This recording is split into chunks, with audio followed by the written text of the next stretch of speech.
being recorded, I do have to make a small correction from last lecture.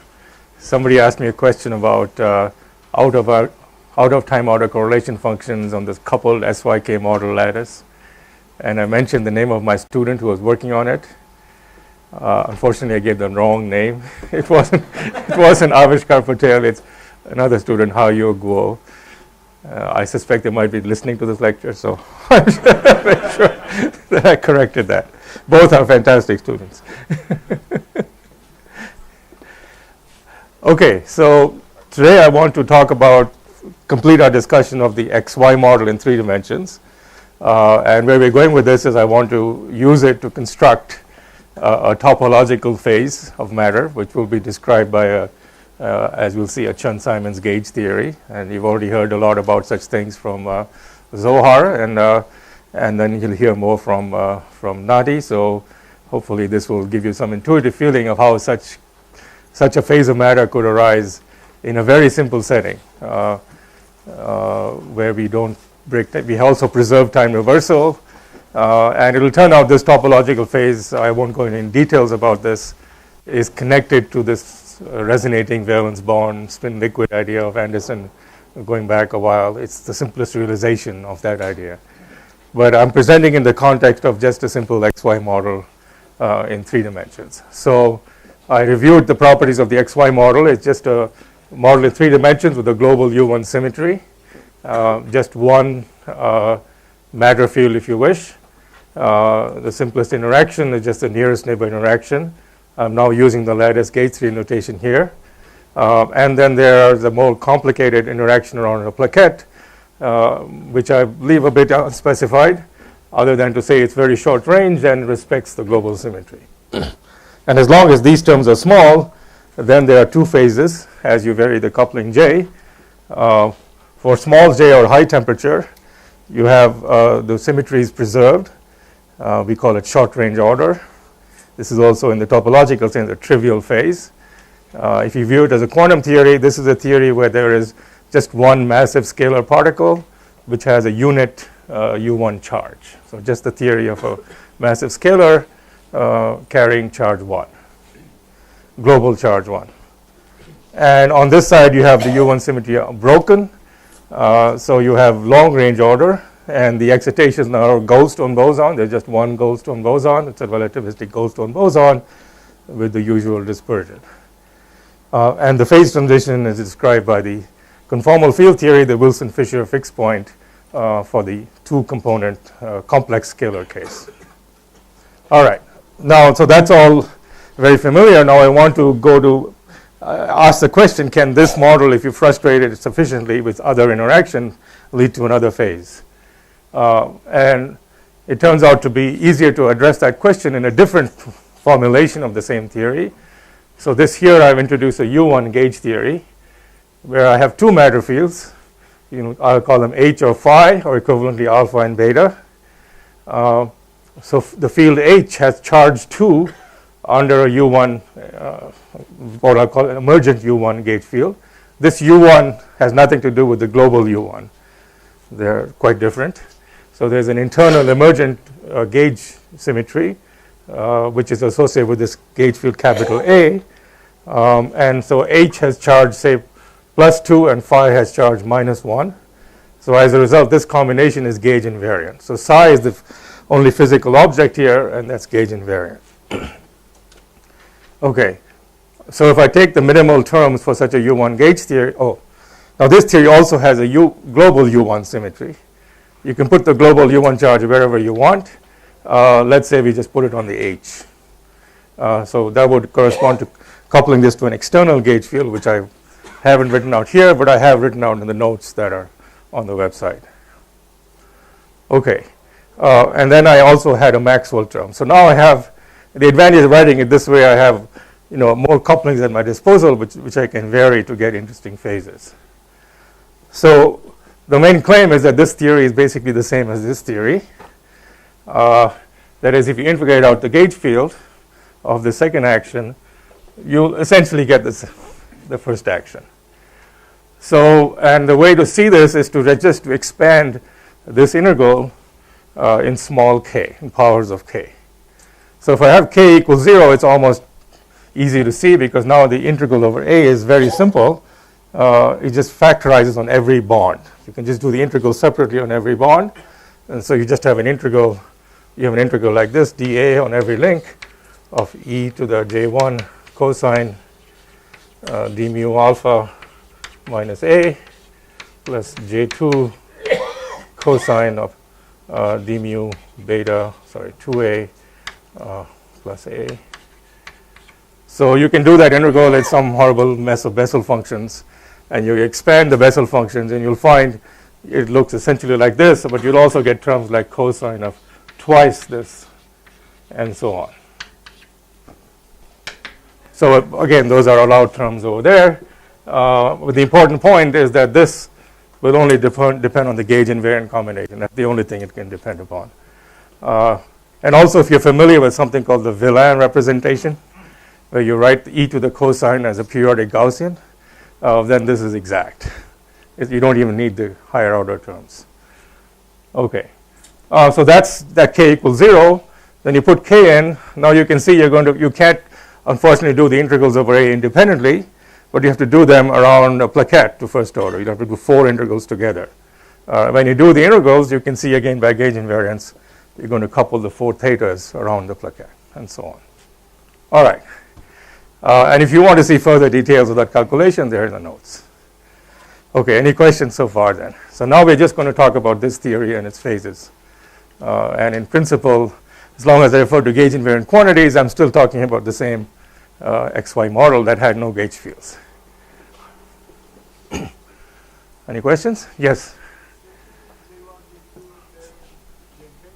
Yeah, so roughly speaking, what happens when k is equal to 0, there's actually a very simple relation. It's something like 1 over j is 1 over j1 plus 4 over j2, something like that. That's what appears at the first order. The relationship in the k is more complicated. It's just like a geometric mean. All right. So now let's just study this theory. So we'll take a very simple point of view first. Let's just ignore the gauge field and see what we get in this theory. So we just have 2 scalar fields, and I'm going to try to write it down. So I'm going to erase this now.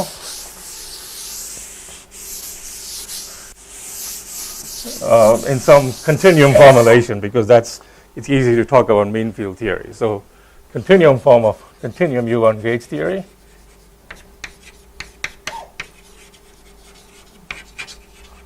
So this is the usual way the same way you go from the XY model to the Wilson-Fisher theory. So let me just do the same kind of continuum analysis here. And now it will be terms of these fields H and phi. So I have something like, so it will be some Lagrangian with d mu minus 2I a mu of H squared. So that pretty much descends from this. And then I'm going to relax this constraint that mod H squared is 1 by just adding some polynomial in H.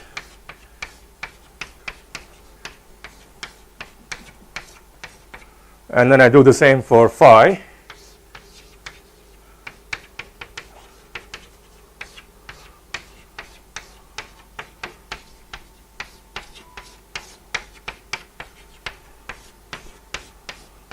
Okay. All right, so there's the usual way of going to the continuum limit from fixed length fields on the lattice to non-fixed length field on the lattice. You can think of it as a coarse graining operation if you wish. When you coarse grain a field that's unit length everywhere, if it's not all pointing in the same direction, the average is no longer unit length. And now I'm going to think of S1 and S2 as my main tuning parameters. And of course, this naively would just go into some k over 2 epsilon mu nu lambda del nu a lambda whole squared. So this is a theory defined in continuum 3-dimensional space-time. However, just like the XY model, and this is completely the analog also in the XY model of taking in 2 dimensions of just writing this as grad theta squared. But then what Kosteles and Thalles taught us, it's a very dangerous thing because you still have to worry about the vortices. And similarly here, you have to worry about the monopoles. So I'll just not specify that more right now. We'll leave that aside for the minute. But it's basically a monopole is, just like a vortex, but this defined on a cube. And on this cube, you have flux going out everywhere. And the net flux, ds dot del cross A, is 2 pi. And it's 2 pi because of the cosine here. So 2 pi flux is forgiven, and the Dirac string carries the 2 pi flux out. Okay. So there are these monopoles that are present in this lattice model with some density which is determined by the value of k. I imagine they're kind of dilute, but they're there, and I'll just put this over here. So what KT showed was that in the 2D XY model at very low temperatures, the vortices they were there, but they were so dilute they didn't change anything. But at high temperatures they did. And similarly here we'll find some places you can ignore them, other places you can't. Okay. So now let's take this theory. So I'm going to get rid of this one. I still want to keep that. And write down a phase diagram. So if I write down a very simple phase diagram, just being totally naive, my axes are, let's see, S1 and S2. So basically, and this is 0, 0. So here, for example, let's go over here where both are negative. So here both, this is the Higgs potential for V of H and V of phi. They both are minimum at non-zero.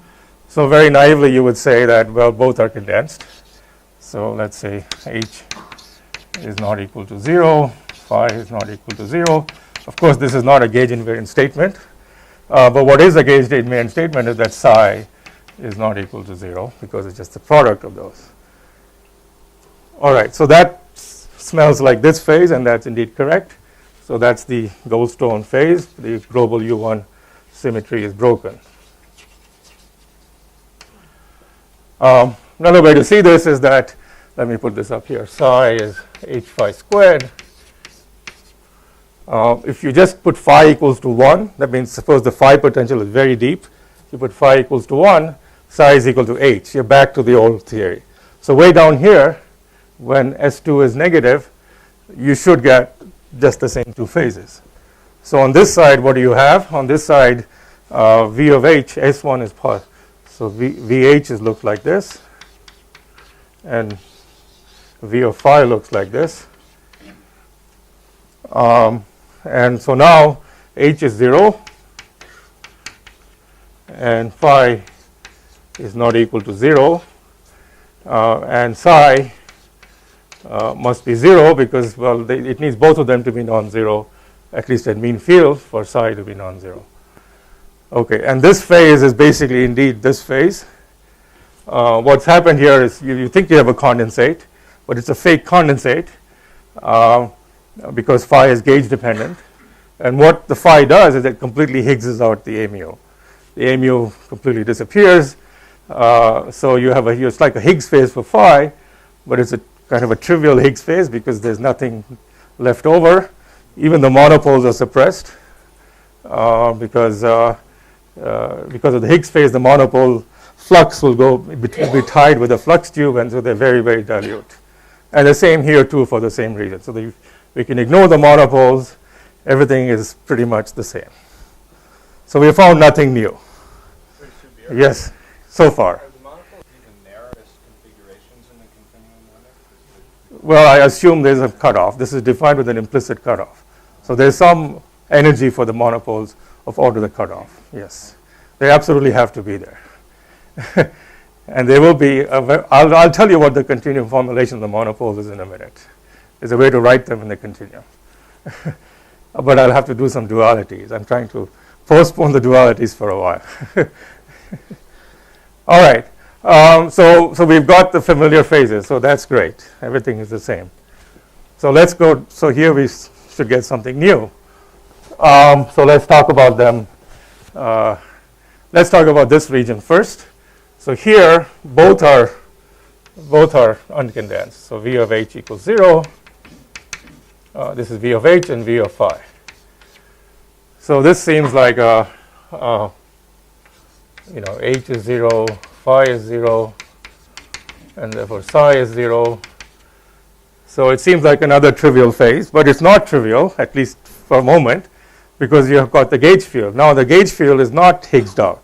Phi is 0 and H is 0, so the gauge field is free. So you have a free photon. So this seems like a very different phase. It has no broken symmetry, has an emergent photon, okay, which you can detect. It'll lead to power law correlations in physical gauge invariant autoparameters. So it's not the same as this trivial phase. So this is not a trivial phase. So this is still trivial. Now it turns out this phase is a fake. If you are working in 4 dimensions, this will be there. This is allowed for XY models in 4 dimensions. In 3 dimensions, it's not, and for reasons very similar to Kostelis and Thouless. So here, what you have to include, of course, are the monopoles. So free photon plus monopoles. And so the monopoles form a Coulomb plasma. I shouldn't use the word Coulomb because these are magnetic charges, but the Coulomb plasma meaning they have 1 over r interactions.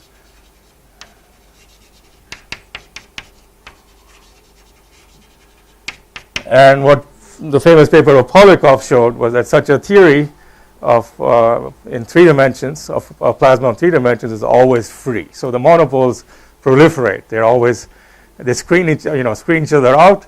They're essentially free. And that's like the high temperature phase of the XY model. Now here, unlike the XY model, when you just worked in terms of the vortices, you found that in 2 dimensions, where the vortices have a log r interaction, there were 2 phases, one where the vortices are bound and one they were free. It turns out in 3 dimensions, they're just, the screening is much better, and they're never bound. Even if you bind a monopole-anti-monopole pair, lots of other monopole-anti-monopole pairs will come in between them and pull them apart. They're always driven off to kind of a screening phase. So what this means for the electric charges, that the electric charges are confined because the magnetic monopoles are free. And this means that naively you would have thought that you had an H particle and a phi particle here, but they don't exist. They're bound by the monopoles into confinement.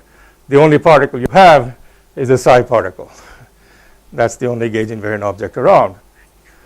So what you then conclude that actually this phase is the same as this phase. So this is not a real phase condition. They're basically the same. And so this limit, as you would say, is like a gauge theory which is confining. This limit is a Higgs phase of a fundamental gauge field. And so you may have heard in particle physics of the idea of continuity between Higgs and confining phases. They're really the same phase because in both phases there are no free charges of the gauge field and all the symmetries are preserved. So these are basically the same phase. All right. So this phase is not stable. So we haven't found anything new, just a strange phase diagram, but this thing is another realization of this state. All right, so now you can imagine this is the exciting phase, something new here, which you don't see over here. So what's happening, and the difference between, where is it, this phase and this phase, I mean, these are like H and phi will be interchanged. And interchanging H and phi is not entirely trivial because of this factor of 2. Okay, so over here, so H is condensed, so this is V of H. But phi is not. Okay. All right, so now, why is this phase not trivial just like this one? I mean, they just interchange H and phi, that's all. Well, there's many ways to see it. First of all, when H is condensed, the gauge field is quenched, so it's also Higgsed out, but not completely. There is still a gauge transformation a Z2 gauge transformation that's left over. A mu really lives on the gauge transformation lives on a circle, and there's a gauge transformation of just by e to the I pi that leaves the Higgs condensate invariant. And so what this means is this phi particle carries a free Z2 gauge charge. It's also similar to some of the discussion of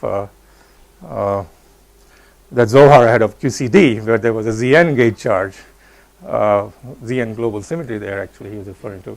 But here, here's a Z2 gauge charge that's carried by phi because the Higgsing of the U1 is incomplete. All right. So then you can ask, okay, let's imagine this potential is very, very deep. What other particles can there be in this theory?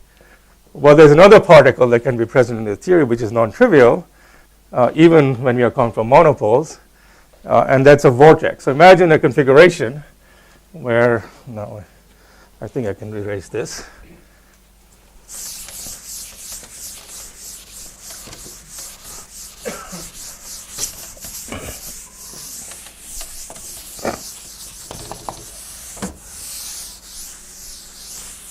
So there's a stable topological defect here, which you won't find anywhere else. And that's the following. So let me try to draw this. So here's the H field. And it's really a Mexican hat, which I'm going to need.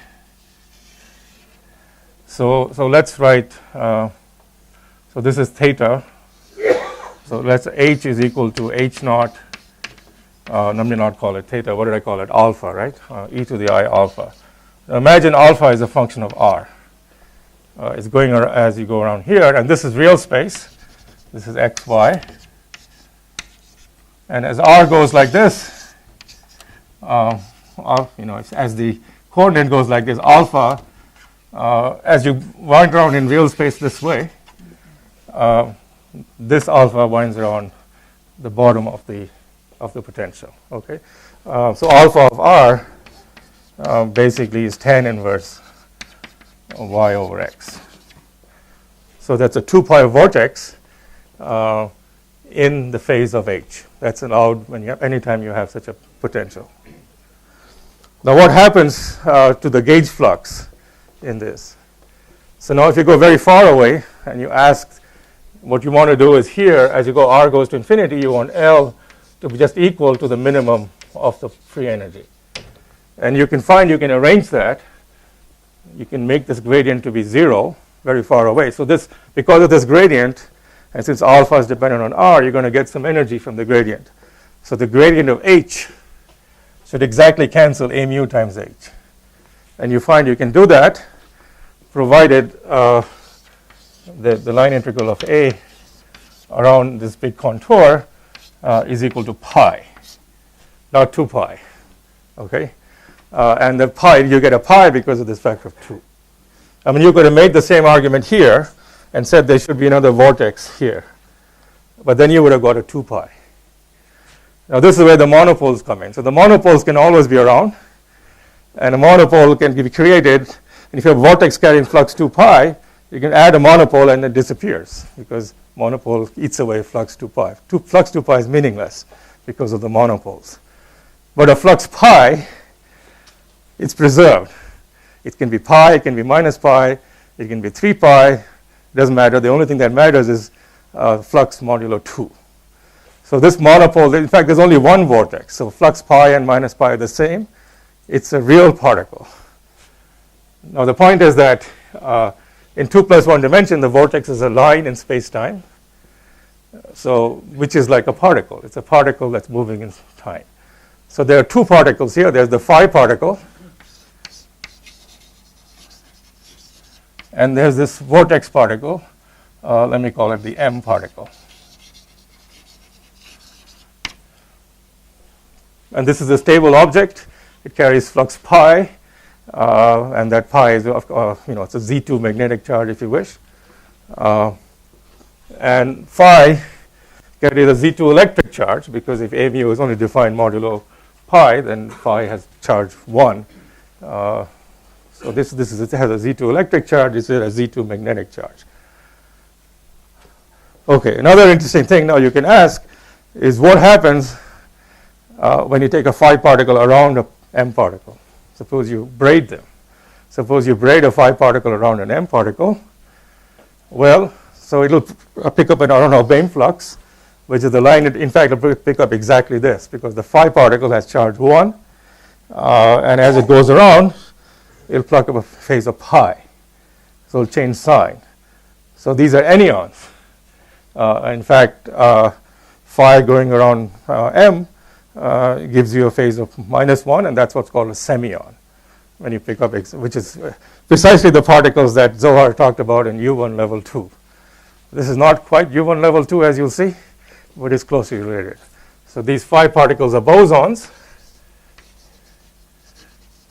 and they're really semyons.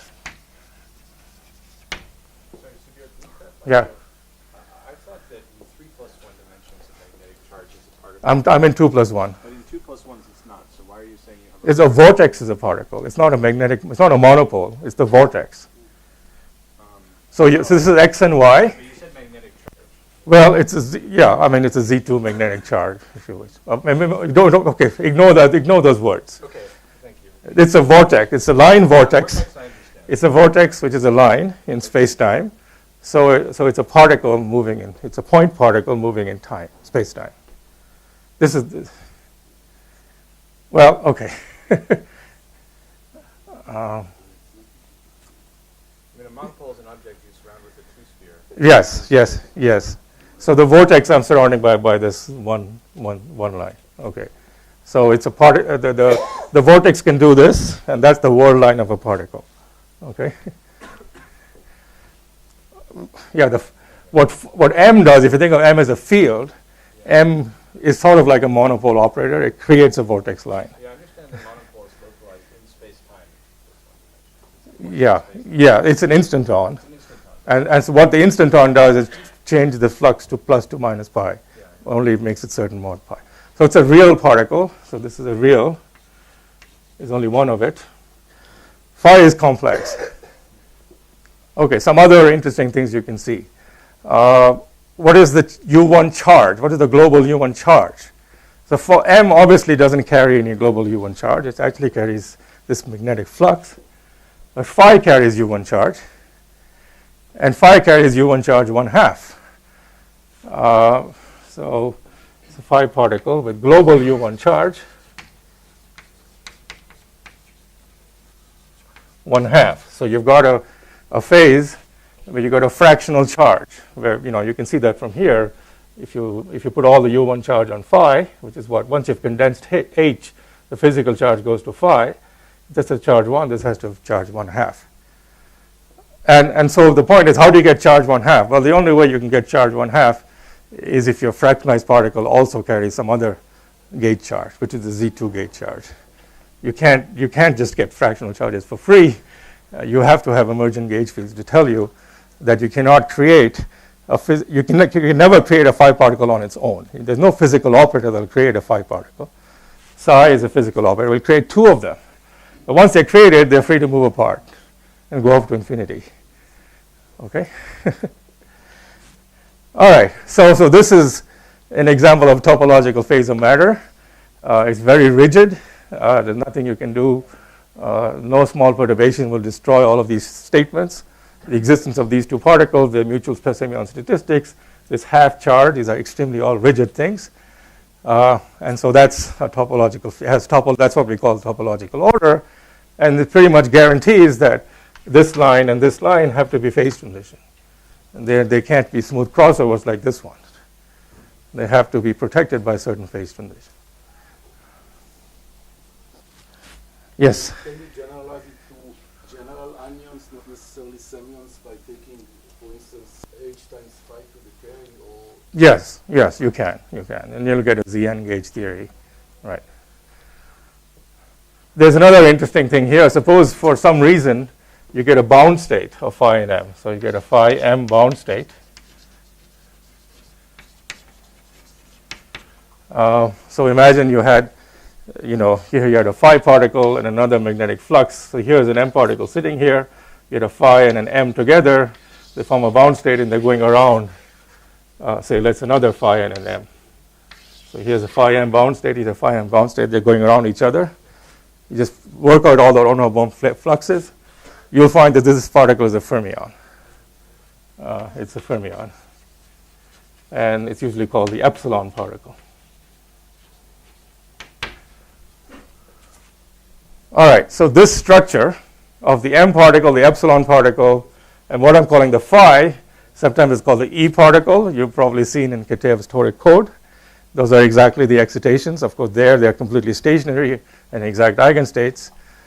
In terms of symmetry and topology, in terms of topology, they're identical, this structure.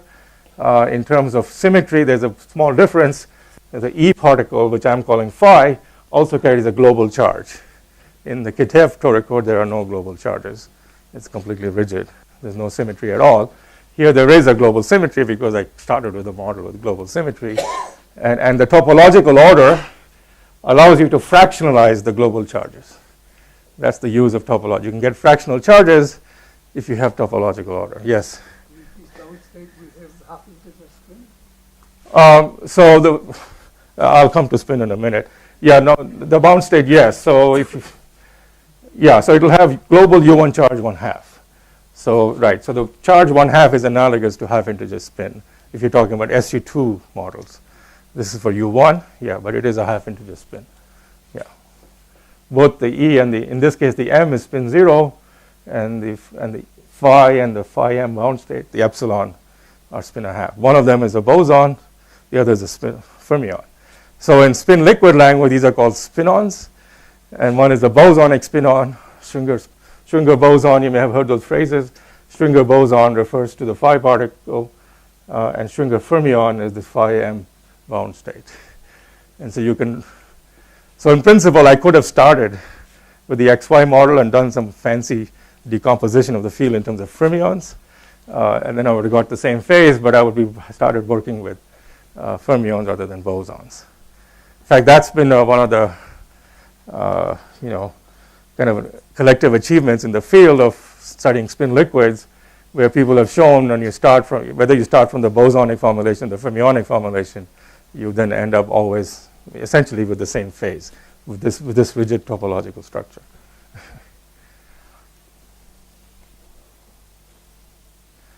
Okay. All right, so let's try to actually write down some, so those are all good words.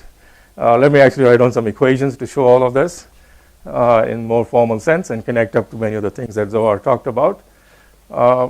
So yeah, one more, well, maybe I say it now. So as I've already mentioned, this topological phase appears in the toric code. It also appears in the RVB state of Phil Anderson, if you wish, in the 70s. Of course, he didn't use this language. With one important caveat, this particular model describes spin 1 systems. That is, you have to have spins with an integer spin. Then you'll get this phase. You can get spin 1 system with fractional charges, bulk fractional charges, spin 1/2 excitations. To describe spin 1/2, which is the more interesting case for the cuprates, you need some additional structure. There's an 't anomaly, which constrains many things. It tells you, for example, the M particle has to have a partner at least, and it gets rid of the trivial phase. This trivial phase doesn't exist. That's also very analogous to Zohar's talk of QCD, where he showed that at theta there was an 't anomaly which implied nothing for theta equals 0. So what I presented you is the analog of the theta equals 0 theory. There's also an analog of the theta equals pi theory, which is not in my notes, but it's in a recent review article of mine if you want to read about it, where the theory is somewhat different, and basically it gets rid of this phase, and you end up breaking another symmetry. You get what's called a valence bond solid here, which breaks translational symmetry. And that's dictated by the structure of the 't anomaly. Okay, I won't go into any of that. I mean, figuring all that out I shudder to think how many years I spent working on that problem. But anyway, that's one of the things that I worked on a great deal. But I think now, I never used the word 't anomaly when I was working on it. I didn't even know what it was. Now I know that's how I should explain it. All right, so now let's just talk about this phase a bit more. Okay. And also, I'll also tell you something about the phase transition. There's an interesting phase transition here. Any questions? Why do you refer to it as topological phase? In what sense is it topological? Okay, I'll come to that in a minute. So if you put it on a torus, it has some interesting properties.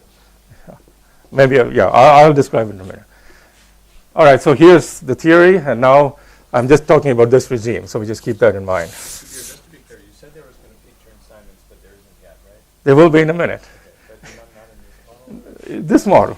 This model is related to Chern-Simons gauge theory. I'm coming to it. But it preserves time reversal.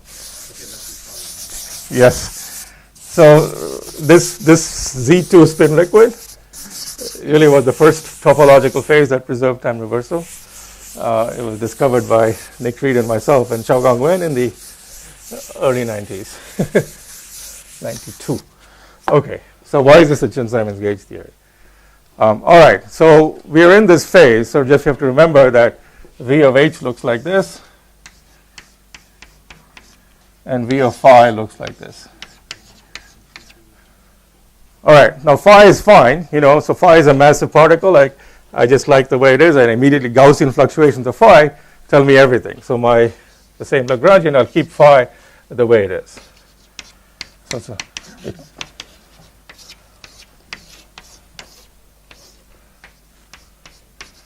S2 phi squared. Okay. Well, what I'm going to do now is take the theory for H and apply a duality transformation to it. Okay, so this is the duality between, which I mentioned last time, between a boson, a relativistic boson, and a boson coupled to U1 gauge field. So the Wilson-Fisher boson and the abelian-Higgs model are the same theory. They're dual to each other in 2+1 dimensions. And so this is a very interesting duality. Maybe I'm going to kick the ball to, I don't know, Nati, you're going to explain this? All right, great. So Nati will explain where this duality comes from, going back to work of Dasgupta, Halperin, and Peskin. And so the basic dualities, if I ignore this for a moment, I think of mu as like some fixed field. I just perform a duality on H to another particle. I forgot what I called it in the notes. But let me call it capital M. No, that'll confuse with monopole. Well, yeah, let me call it M. So I'm going to take this theory and dualize it. So that theory is dual to the following theory, d mu plus I b mu of some complex particle M squared plus S1 tilde M to the fourth. And what is this M, this complex field M? It's precisely the thing that creates this vortex I showed you here. And I'm putting a capital M rather than a little m because this M is real and that's complex. And the reason there's this difference, I haven't yet accounted for the monopoles. Okay. So this theory is the same, but there's also U1 tilde M to the fourth. And the point is that when S1 is negative, it's a duality, so S1 tilde is positive, it has the opposite sign. And when S1 is positive, S1 tilde is negative. So when you're in the when the H field is think of some angle fluctuating a lot, that means you have lots and lots of vortices, and that means the M is condensed. And when H is rigid, then vortices are very expensive, and that means M is massive. Okay? That should be M4 or M squared? Squared, thank you. All right. All right, finally, what is this? So as far as this duality is concerned, this is just an external gauge field. I mean, we're going to integrate it over later, but for now, just think of an external gauge field.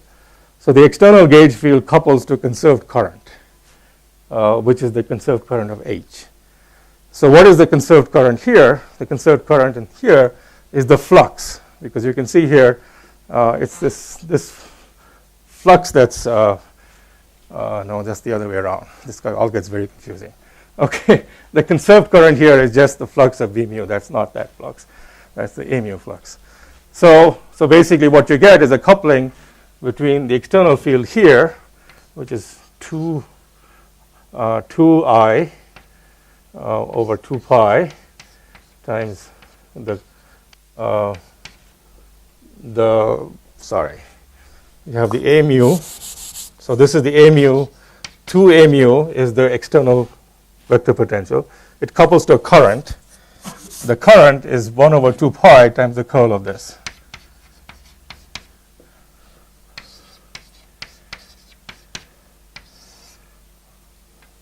Over 2 pi. Okay. So there it is. I have one massive particle phi. I have one massive particle m. This is coupled to U1 gauge field A. This is coupled to U1 gauge field B. So there's two U1 gauge fields. There's a double U1 cross U1 gauge theory. And there's a Chern-Simons term, which is known as a mutual Chern-Simons term, okay? At a certain level, and I'll explain that in a minute. Finally, what about the monopoles? Well, the monopoles, as I said, are ones that create pairs of these m particles. So now that's very easy to write down. That's just some lambda times something that creates m star squared. So that's the monopole action. And you can see now all this means that if lambda is large and negative or something, just means you take the real part of m. The imaginary part doesn't matter. It's massive. So the low energy field is just the real particle as we want it. Okay? So, sorry? How do you know the theory of dual I just explained it. So all I did was I performed the standard duality on this.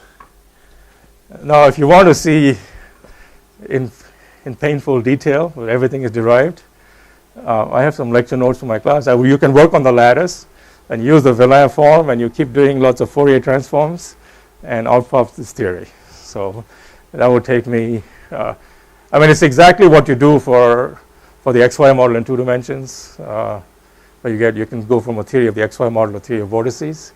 So here you're going from a theory of U1 gauge theory with 2 complex scalars. You're writing it in terms of you're dualizing one of them to get a theory of the magnetic particles. All right. Is it not that the original theory is time reversal invariant? This is also time reversal invariant, of course. It is because I think simply A mu. You just have to assign the time. You can make B mu odd in time reversal and A mu even in time reversal. So the whole thing is invariant. So having 2 separate gauge fields is important.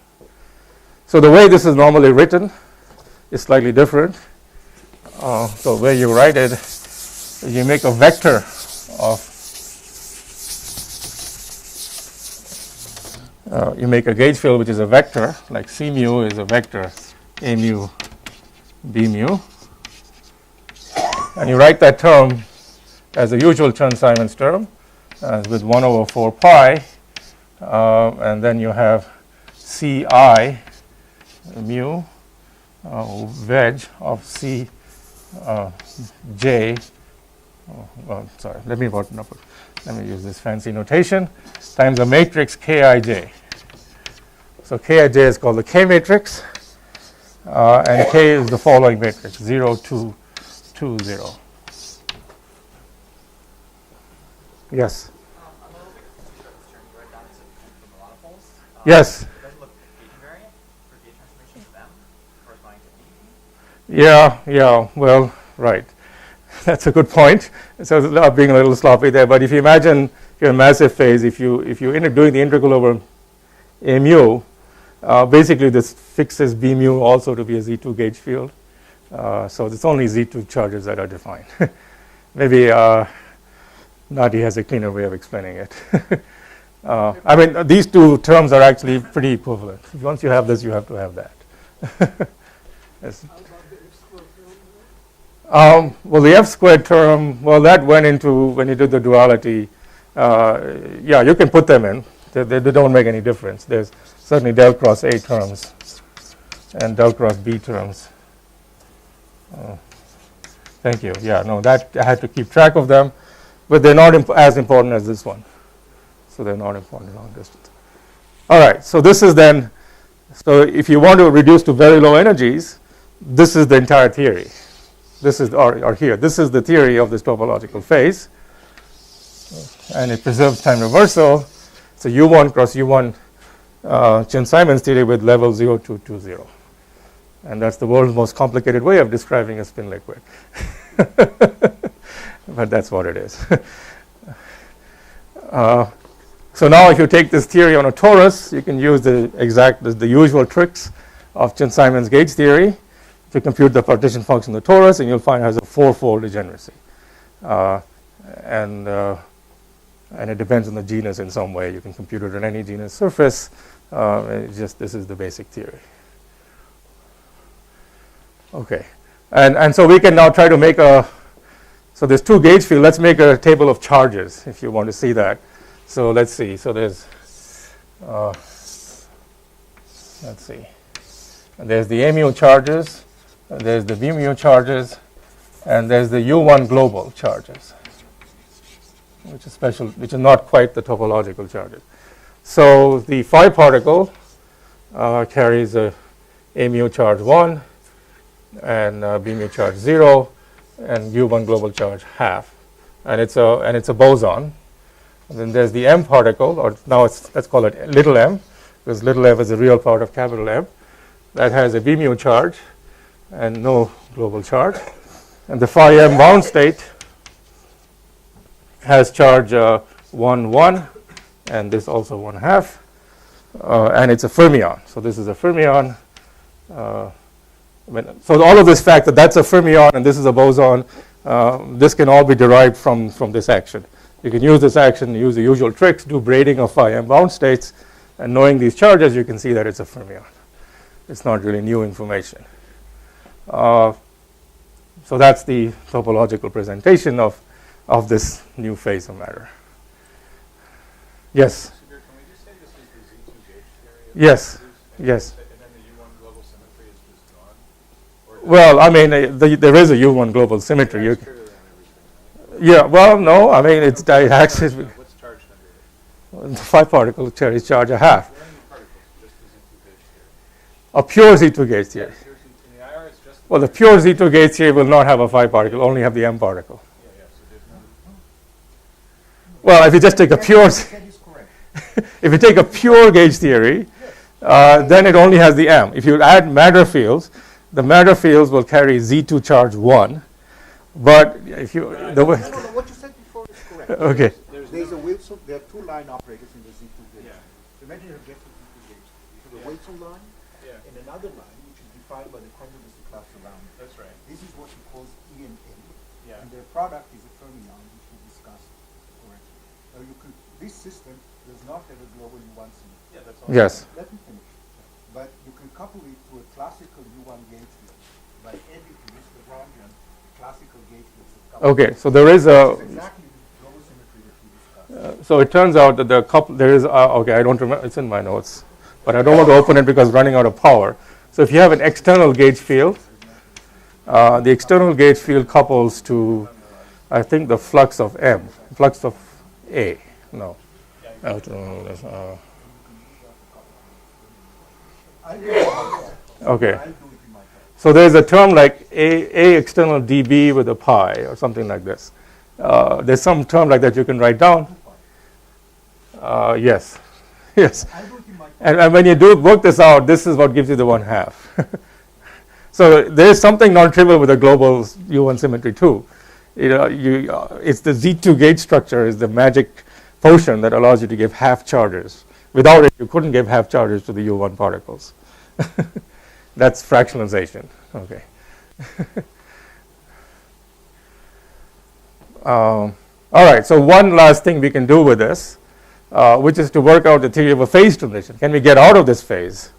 So there's two ways of getting out of it. If you remember the phase diagram.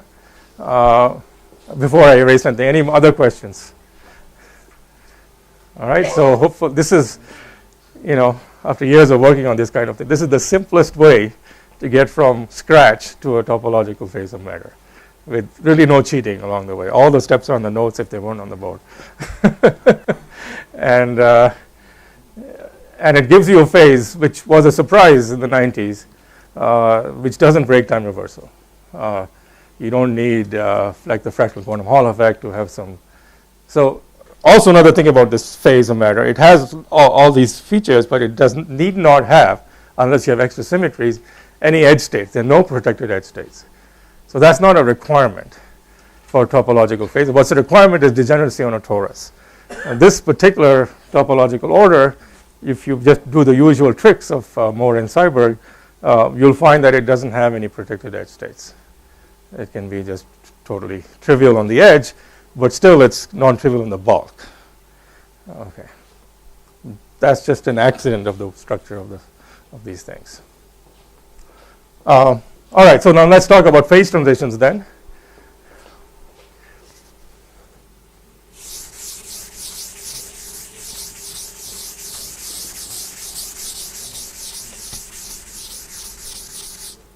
So if you remember, I'm going to talk about this. This was my topological phase. So this is the U1 cross U1 Chen-Simon. That's the modern way of talking about it. This is the trivial. And this is the Goldstone phase, which is also topologically trivial, otherwise trivial. This is the phase, it's kind of remarkable. You just took an XY model and you got fermions out of it, in principle, just by adding this very simple forward term. All right, so I'll talk about this phase transition here. How do you go from this theory to the trivial phase? Well, that phase, you can assume that it's basically driven by the M particles become lower and lower in energy. Basically, so here you get lots and lots of monopoles in this phase. As we saw, this is driven by condensation of monopoles, and that means that the M particles should go down in energy. And therefore, phi is gapped, and then you can do the integral over A mu and gap out B mu also, and therefore you're basically left with only the M theory. So this theory just turns out to be d mu M squared plus S M squared plus U M to the fourth. Okay, there's various tildes, plus, more importantly, M squared plus M star squared. And that's, so basically, M, because this just fixes M to be real, and this is the Ising, it's an Ising theory, Ising criticality. So it's a confinement transition of a Z2 gauge theory, which is already showed by Wegener in the 70s, as described by a dual Ising model in 3 dimensions. So in condensed matter, we like to say it's not really Ising, it's Ising star. And that means that what that asterisk is supposed to mean, that when you look at critical exponents and all the OP coefficients, they're basically the same as Wilson-Fisher. But when you look at finite size spectrum or try to define the spectrum of the conformal field theory, certain states are absent and certain new states come in. You have to do some surgery on the states. And that corresponds to the fact that M is itself is not observable. Only the square of M is observable. You can never create a M particle on its own. It carries a Z2 gauge charge. So there's a global Z2 charge that you keep track of. And what this means that when you put this theory on a torus, you have to sum over both periodic and anti-periodic boundary conditions and delete all the states which have single M excitations. So it gives you a very different spectrum on the torus. And also the star tells you that there's a fourfold degeneracy here, which you will get from this theory once you remember the star. I think Nadi may have a cleaner way of talking about it. But so if you see something star in the condensed matter literature, that's what they mean. And similarly, so this we already know was XY, and I'll leave it as a homework problem. This theory is what we call an XY star. It's like a Wilson-Fisher theory for a half-charge boson. And then here, well, who knows? Probably first order. Nobody's really worked that out. Okay, so that's the the complete story of this XY model. And as someone's asked, you can imagine even more complicated phases by making different bound states of vortices and particles. You can get all kinds of stuff. This is the simplest.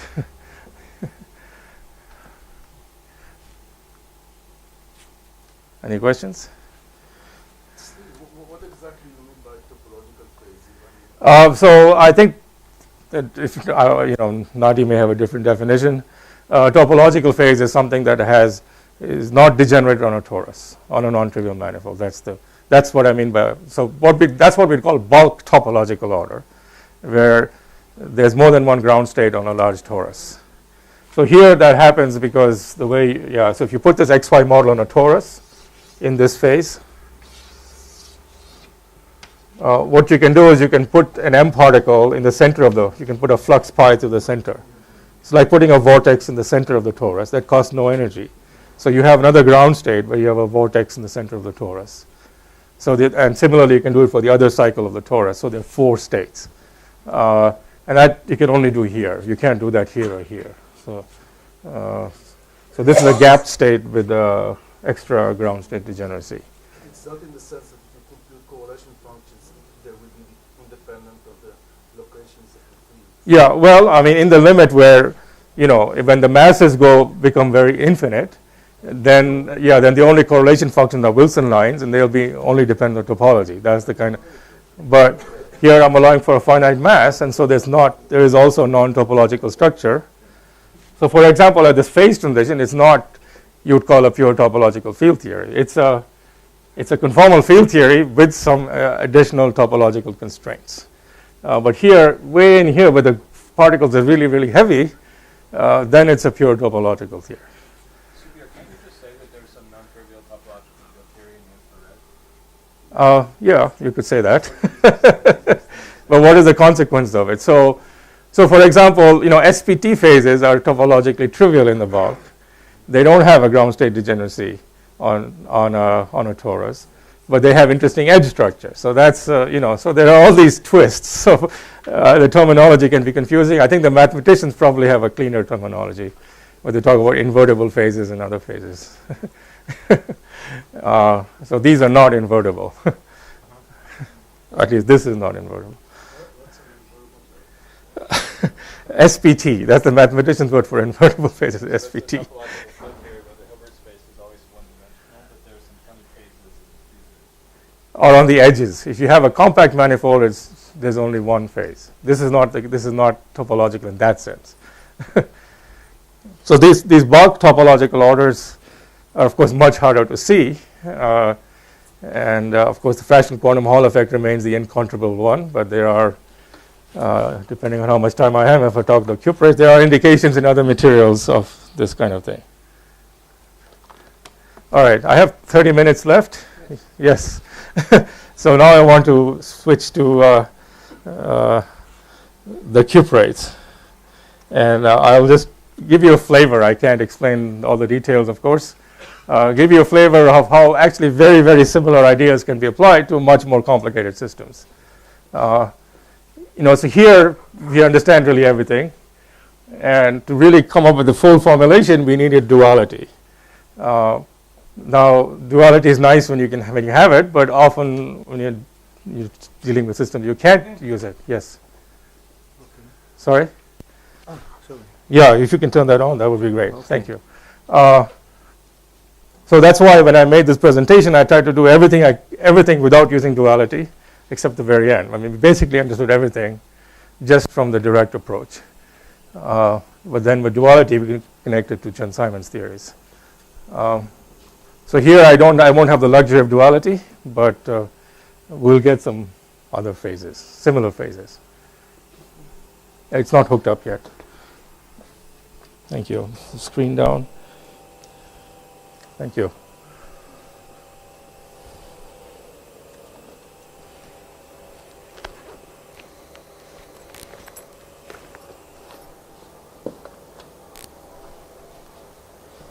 Yeah. Oh, I guess I should turn the lights off. You have. Let me also put this on play. This one is not connected. Oh, thank you. It's okay. Okay. All right. So now I'm going to turn into a condensed matter theorist, and if you stop me if I start using too much jargon. That throws you off. Okay, that's not working. All right. So this is work with the 3 postdocs at Harvard: Matthias Schroeder, Grisha Tanopolsky, There we go, and Hartley's camel. Okay, so these are the cuprates. Sorry to show some horrible chemistry, but basically it's a square lattice of copper ions, and there's electrons moving on the square lattice and repelling each other. That's really all you need to know. And as you change the density of the electrons, you get high temperature superconductivity on both sides of a state in the middle that's an insulator, and that insulating state is an antiferromagnet. So what happens here is you have a global SU2 symmetry. This is just a spin rotation symmetry. So this is really, you should think of it like a flavor symmetry. It has nothing to do with relativistic spin. In the non-relativistic limit, spin itself has nothing to do with spatial rotations, it's spin rotations. So there's a global SU2 symmetry, which is then broken because the spins form this checkerboard pattern, and this also breaks translational symmetry. But the combination of translation and rotations by pi gets you back to the same state. So whenever you have that, you have what's called an antiferromagnet. In a ferromagnet, all the spins will be pointing in the same direction. All right, and the theory, it's the antiferromagnet that in the long wavelength limit looks like a relativistic theory, whereas a ferromagnet doesn't, where a ferromagnet has lots of other terms that are highly non-relativistic. Okay, so that's the antiferromagnet, and when you dope it, you get high temperature superconductivity. So you can either, so here you had one electron per site, and now you're going to change the density. So if you remove electrons, that's what we call hole doping, and then you get the hole doped superconductors, where this Tc can be, okay, this phase diagram that's only 40 Kelvin, it can be as high as 120 Kelvin. And there's been enormous effort focused on what people call optimal doping, this density around 16, 17%, where the Tc is the highest possible. This is the superconductor. And people have been asking what's going on there. And lots of experiments have explored what's going on here. I'll summarize that by saying is that we really don't understand what's going on here. Certainly everyone agrees that what's going on here doesn't fit in the usual theory of conventional symmetry breaking phase transitions. So what are some of the things that people see near optimal doping? So here I'm showing you some STM data. So STM can measure two different things. One, it can measure with some exquisite sensitivity the density of the electrons. So this, what's shown here is some modulation on the density. Of course, it's kind of random, but not really. It's got some period 4 structures you can see. This is just some very tiny modulations in the density measured on the sites and the bonds. And this kind of pattern, this regular pattern, appears up to in this shaded region. That's what we call the pseudo gap, and not on the other side. So there seems to be some kind of phase transition where you're losing in the superconducting state this kind of broken translational symmetry in the presence of impurities. So you can say, aha, well, that's it then. Just write down a theory for a broken translational symmetry, which we call a charge density wave, and then that'll explain everything. Thousands of papers have tried that, and it doesn't, okay, including mine. So one of the things it can't explain is what happens to the electronic spectrum. So here's our pictures also drawn for looking at energy resolution of the Fermi surface. The Fermi surface is, as I've drawn it many times, is just this boundary between the occupied and the unoccupied states. So if you're on this side, the unshaded region, not the non-gray region, you see what's called a conventional Fermi surface. Don't worry about that blob in the center. So that can be, basically understood from a free fermion picture. So it seems like here you have the full Fermi surface, a conventional Fermi liquid, what I'm going to call a confining phase. But just on the other side, and it gets more dramatic as you go in, you see that certain parts of the Fermi surface get erased. These are the so-called antinodal regions. The Fermi surface gets erased, means you develop a gap, but not elsewhere. So this is what's called the pseudo gap state. And people are, there isn't really no accepted theory of, well, we have a theory, but there's no accepted theory. It's not accepted by others as far as I know, of this, what's going on here. So one guess would be, yeah, well, just take this charge density wave order and look at how the charge density wave order acts on the Fermi surface. You should explain this. And everyone agrees it doesn't. So that's one of the reasons we agree it can't be a symmetry breaking condition. So that's the central mystery. There's something dramatic going on over a very small doping range. And it's clearly not just disappearance of some order. It's some more dramatic change in the underlying electronic structure. So we've been, many years have an effort to try to understand this in the terms of some kind of topological phase transition. That's the underlying change in the entanglement structure, the topological structure of the many electron wave function, which is carrying along with it all this other baggage. So in the model I described, there was only one baggage, that was the global U1 symmetry. Here there's a bit more. What is that density delta? This, so this is the strength of this order. Let's see, one is the smectic and the other is the nematic order. That seems to have, so that's, yeah, so they both disappear. So the one measures this translational symmetry breaking, and the other measures the fact that these things are running in the x direction but not the y direction. And that also becomes, so that's called the nematic order. So there's nematic order, but here and not over there. All right, so this is the kind of complexity that's metaphysicists love to argue about forever and ever, but you're already probably sick of it. So, here's some more complexity, sorry, yes. Yes. Yeah, I told him to ignore it. That's just some intensity factor, the way the STM analysis is done. If you do photo emission, you don't see those. Yeah.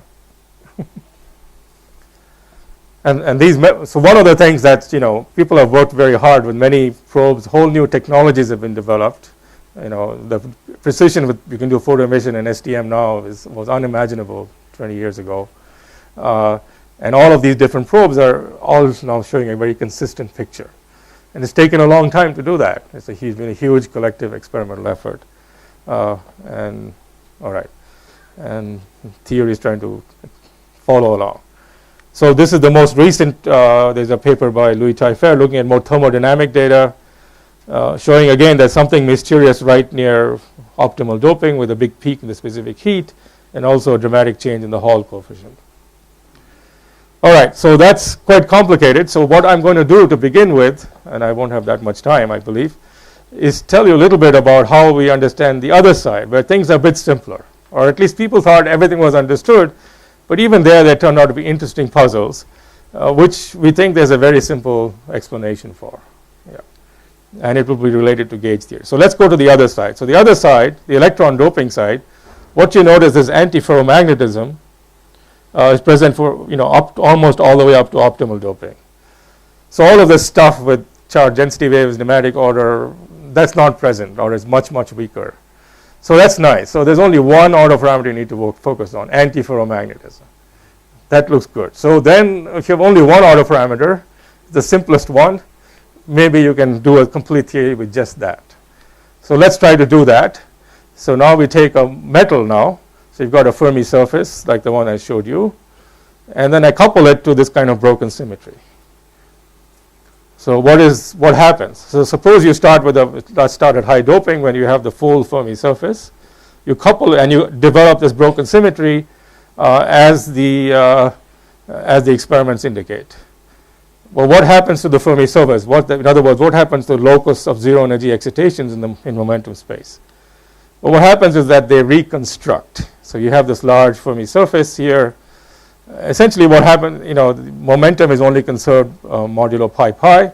So you can move this part of the Fermi surface all the way there, and then they develop a gap. So that gap opens up at these points, and you get these pockets, smaller pockets.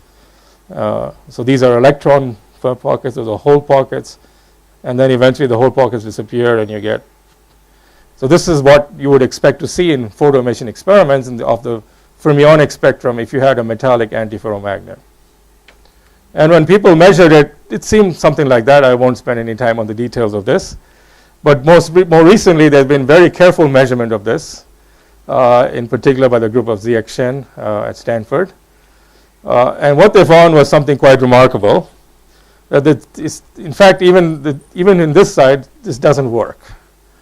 And basically, I summarize their statements by saying this is the evolution of the Fermi surface as you break the symmetry. So what you notice here is that there's two things happen on this line. This is the phase transition line. The Fermi surface reconstructs, and the symmetry is broken. Could antiferromagnet there or not there, and that can and the natural theory of that can explain it, that these two should coincide. Okay, but what they find in the experiment is that actually these 2 points don't coincide.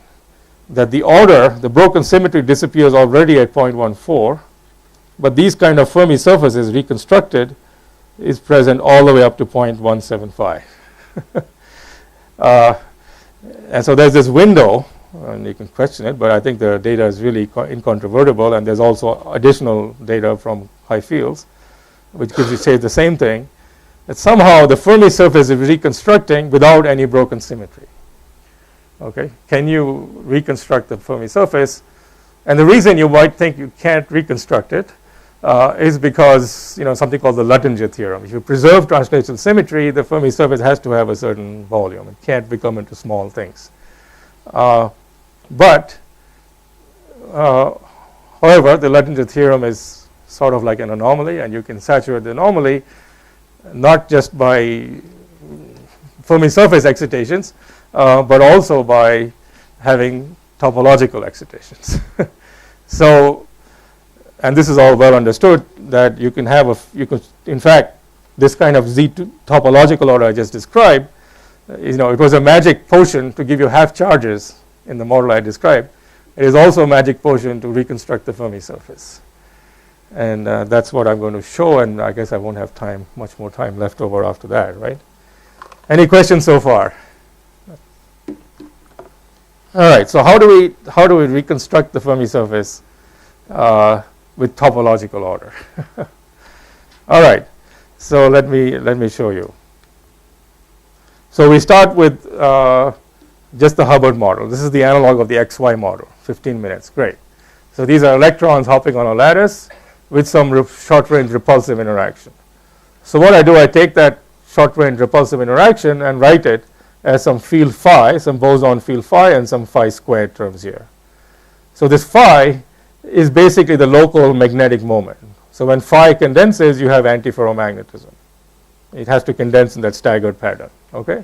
So this is just an exact representation. So from this part of the theory, you can also see what happens when phi condenses. You give this an expectation value. Then if this depends on I, this term doesn't conserve momentum. And so now you get the new dispersion of the electrons without conserved momentum, and that term will reconstruct the Fermi surface. So that's really it's just a matter of doing some simple band structure calculations that you would do in undergraduate solid state physics course. When you condense phi, you reconstruct the Fermi surface. But we don't want to condense phi. The question is, can we construct it in a different way? So what we're going to do is transform to a rotating reference frame. So what we imagine is phi is fluctuating from here to there, and is pointing in different directions. And what we're going to do is everywhere we're going to go to a new reference frame where we declare that direction the preferred direction, whatever the local order parameters happens to be doing. So we perform an SU2 rotation of the electrons to some rotated fermions. And similarly, we rotate phi to another field which I call H, and that's the Higgs field.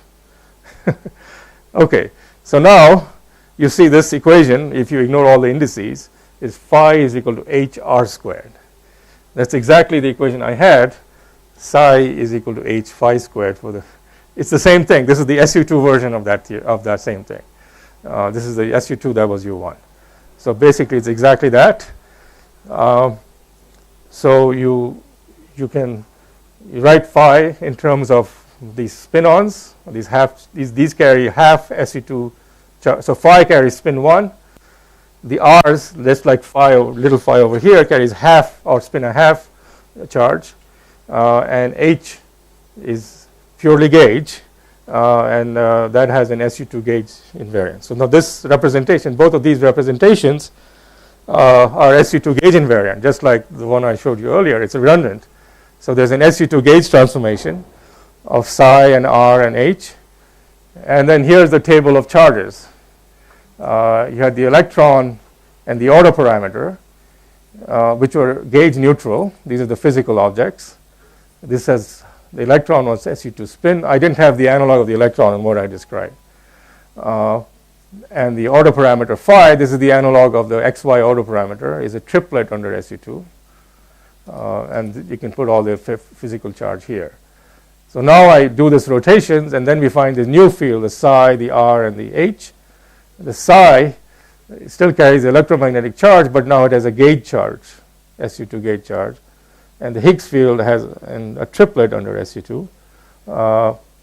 Okay. And now the point is that, I hope I have a slide showing that. No. Okay. So the point is that, yeah, if you go to the rotating reference frame, I should have had a picture here.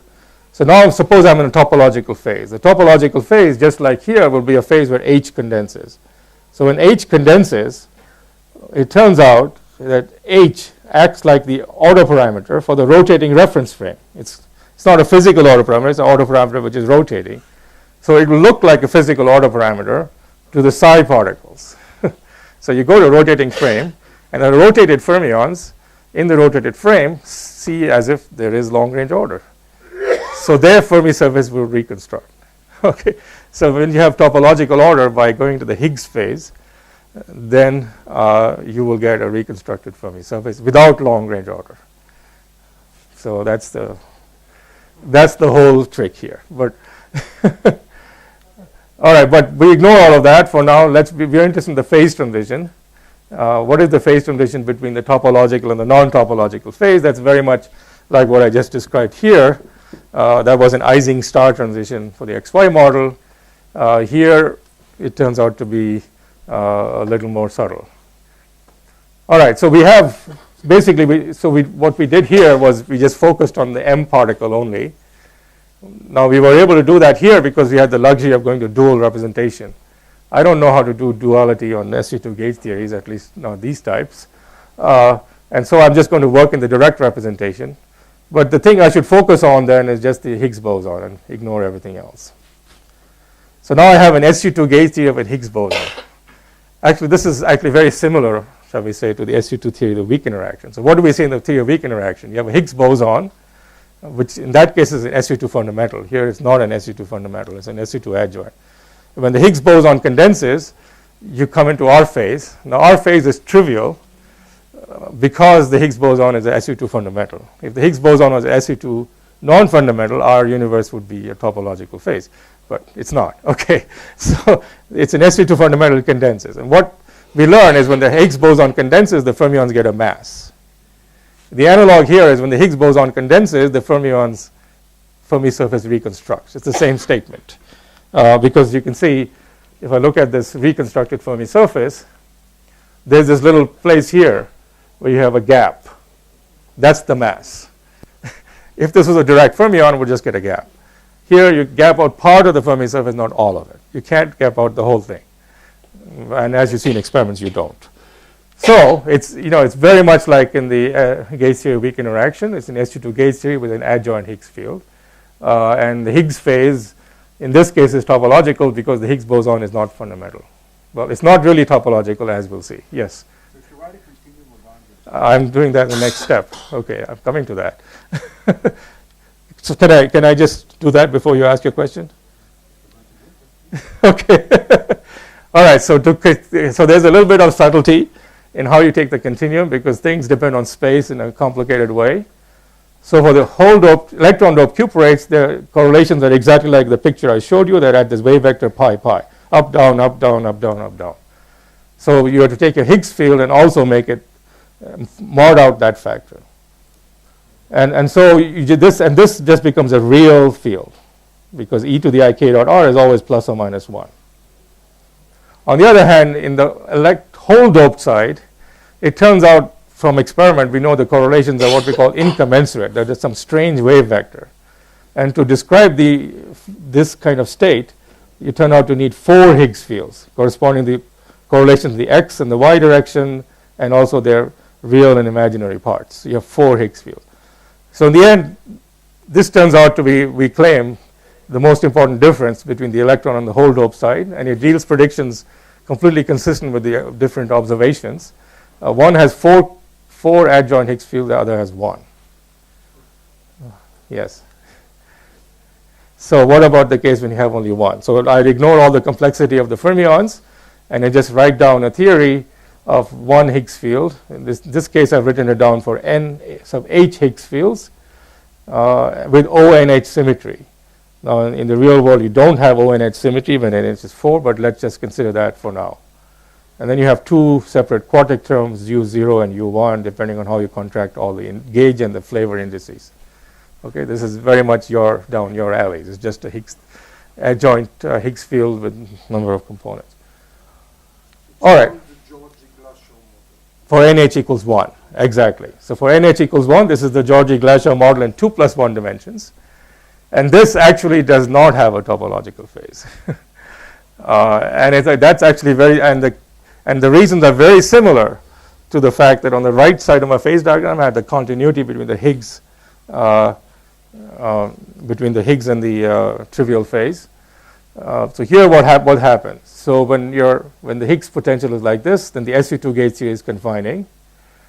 So here you don't need monopoles, it's just confining. So that's like the Fermi liquid phase, where the Fermi surface hasn't reconstructed. But now this thing, there's a Higgs phase where H is down here. Well, that breaks SU2 down to U1. But U1 is still confining on its own, and that's because of the monopole. So there's these Topological monopoles here, which are very much like the other monopoles, except right in the center of the monopole, this Higgs field climbs this and goes to the top, and the SU2 structure gives you a finite energy, even in the continuum. And the monopole action can become very large as you go away from this point. So the confinement length scale can be huge, exponentially large. And that's what I'm going to use to explain the experiment. I'm going to say, well, there's never been any real indication of a phase transition in the electron dope side, but there is still a large regime where things look deconfined, and at finite temperature, that could be, well, all you need to explain the apparent reconstruction of the Fermi surface. But ultimately, at 0 temperature, there is no reconstruction. Okay, yes, all right. So now let's go to the other case. So here, we concluded here for the electron dope side, in agreement with all thermodynamic observations and many other observations I haven't talked about, there's actually no phase transition. There's just some crossover, which is quite interesting, and it can give you a very large regime on the underdoped side where you, at least with the experimental resolution, seem to reconstruct the Fermi surfaces. Things turn out to be very different on this side. So now I take the same theory and I put NH equals 4. Now that's not quite the Georgi-Glashow model. I don't know anybody who studied it. I should say that this has been studied by these people here, lattice gauge theory, where they also concluded there's just a crossover. All right, so now something different happens the moment NH becomes greater than 1. So let's just go to NH equals 2. All right, now the thing is, so what you have is this is a gauge index, and this is a flavor index, that's a gauge index. So now the question is, what is the nature of the Higgs phase? Well, here one thing different is that you can write down a gauge invariant operator which transforms non-trivially under the global symmetry, which is O2 in NH equals 2.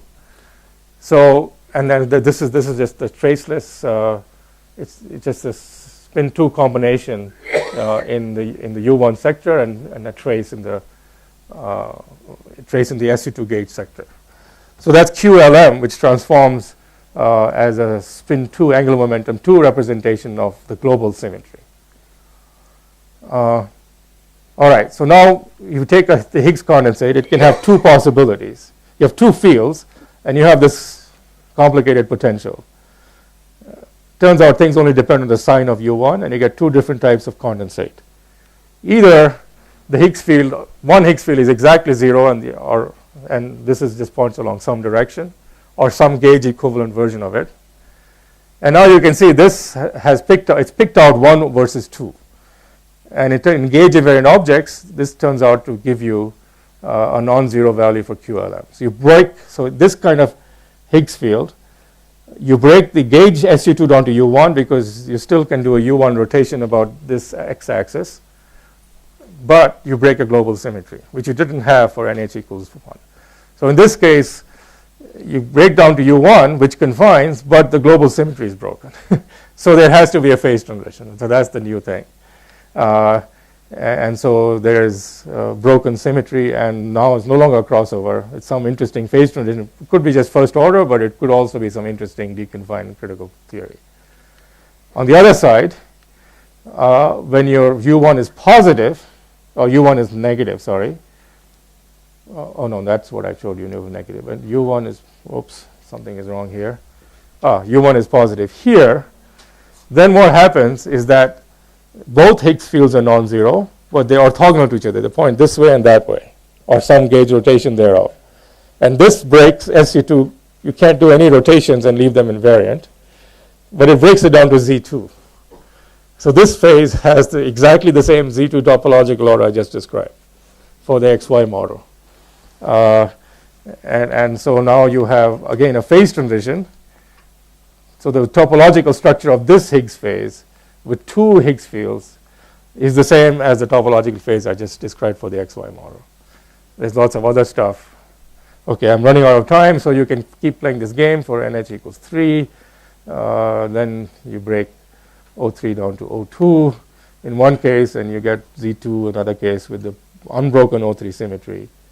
And finally, for NH greater than 4, in the first case, you get SU2 down to U1 and breaking ONH to ONH minus 1. This is common to all values of NH.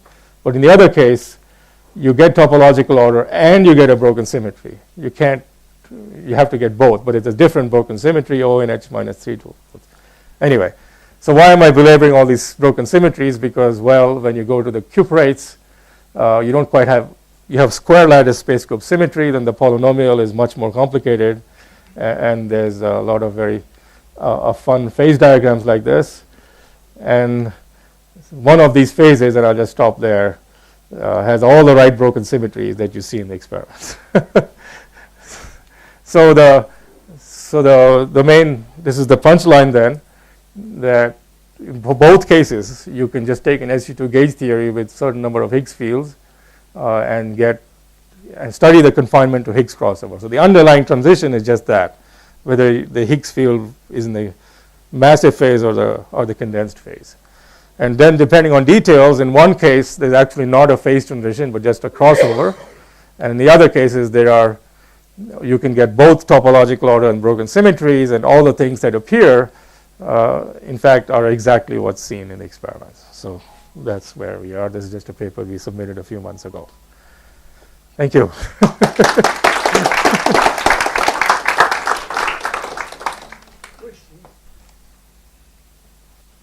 So this system that explains well this optimal doping, how does it work in the rest of the region? You cannot cook up a model just to one particular region. Well, yeah, so what we're trying to do is, so let me go back to this picture. Yeah. Here.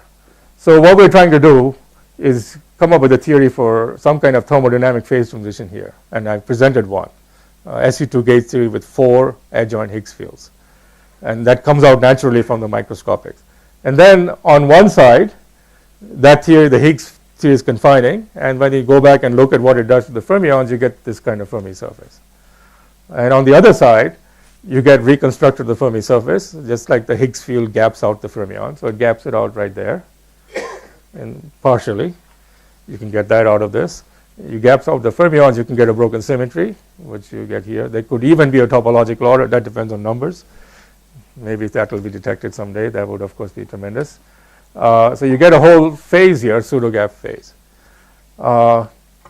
Eventually, you can get in long-range order. That's no trouble. You just condense these R particles. When you condense them, you get long-range order. That's very similar to, again, the XY ordered phase. That's not a problem. What's missing is the elephant in the room is superconductivity. Oh, that's just a fluctuation effect. No, that just comes from instability of the Fermi surface. We're kind of ignoring it because a lot of these things are very stable. You see them at much higher temperatures. You also see them at high magnetic fields. So we just ignored superconductivity, but that's easy to add as kind of some non-universal feature. Yeah. And all of these are derivable in a sense from the Hubbard model. Yes, of course, there's many different routes, but guided by experiments, we know how to go from the Hubbard model to the full Higgs potential. In principle, we can calculate the whole thing. Yes, in some approximation. And in principle, one could solve a Hubbard model. Right. So what we've been doing, and I haven't shown this work here at all, is taking this kind of Higgs theory and comparing it to numerics. So there are these DMFT studies by Antoine George in particular of multi-site Hubbard model, and they get lots of detailed information of the spectrum for the Hubbard model. And then what we do is we do kind of matching calculation. We take this Higgs theory and match it to the observations. First of all, it matches the structure of the observation. There wasn't even a theory that matched the structure. And then from that, we can fix parameters in this theory.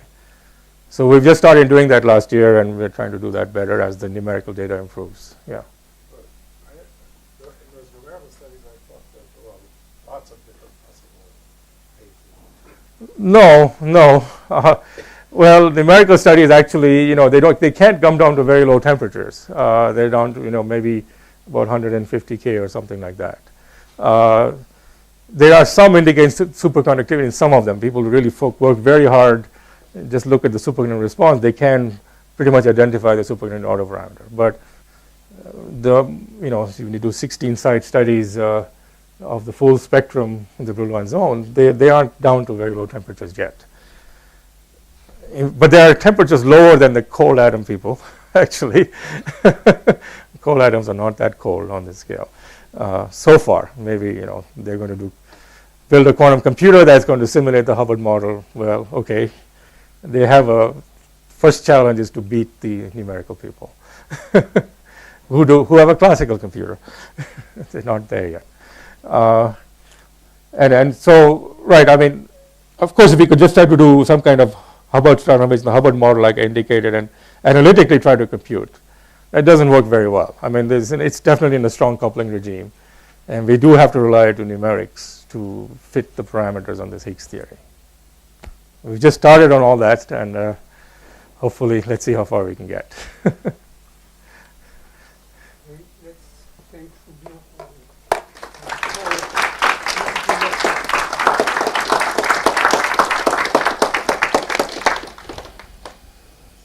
Yeah. Sent you the paper of wonder? Yes. Okay. And I would say maybe for pedagogical